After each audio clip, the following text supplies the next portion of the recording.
Now, while Manly winger Tom Mooney topped the 1979 Premiership try scorer with 16 touchdowns from 22 games, and this was number 16 coming up on your screen, Larry Corowa scored more three-pointers overall. Larry raced over 14 in 17 games for Balmain, 4 for New South Wales and 1 for Australia against Great Britain in 2 tests. Add to this his 5 from 4 pre-season games, and Larry has totaled 27 in 27 matches. Now, while this is a top-class effort, it doesn't compare with some of the try-hungry wingers of days gone by.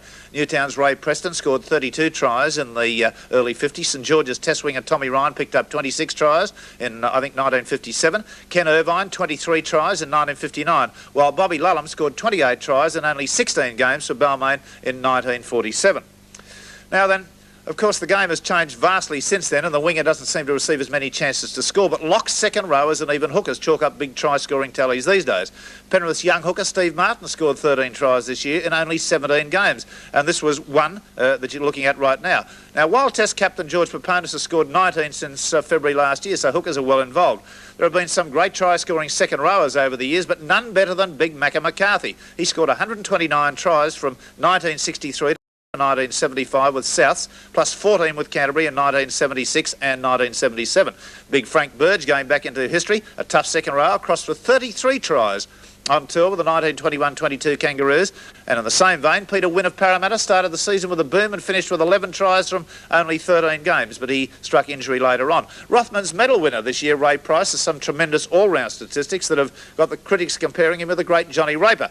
Mr. Perpetual Motion, as he's known. Well, he scored 11 tries last year, 9 the year before, 11 in the first year in league, and that was in 1976.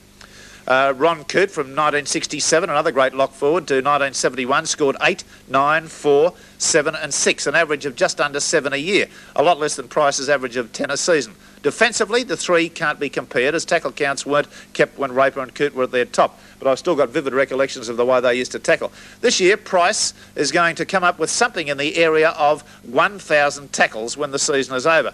Now, we should mention that Australian-born winger Brian Bevan's 834 tries in 19 English seasons. That's scoring tries. The North Sydney wing duo of Blinkhorn and Horder, who scored 39 and 35 tries respectively on the 1921 Kangaroo Tour. Cronin, of course, holds the Sydney club record with 282 points last year, and he totalled over 500 points all up. Hell of a record, isn't it? The club scoring record for a Sydney season is 633 by Eastern Suburbs in 1935. The highest this year was 490 by Parramatta up until the finals. Now, in a year with most players needing to become members of Actors Equity for the terrifying dives they take, the most successful, or if you load the practice as much as I do, the worst, resulted in Kevin Webb being sent off but exonerated. The soft or easy try of the year must go to Bruce Starkey of St George when Cronulla's Paul Kahn didn't want to pick up this ball and Starkey fell on it for the try.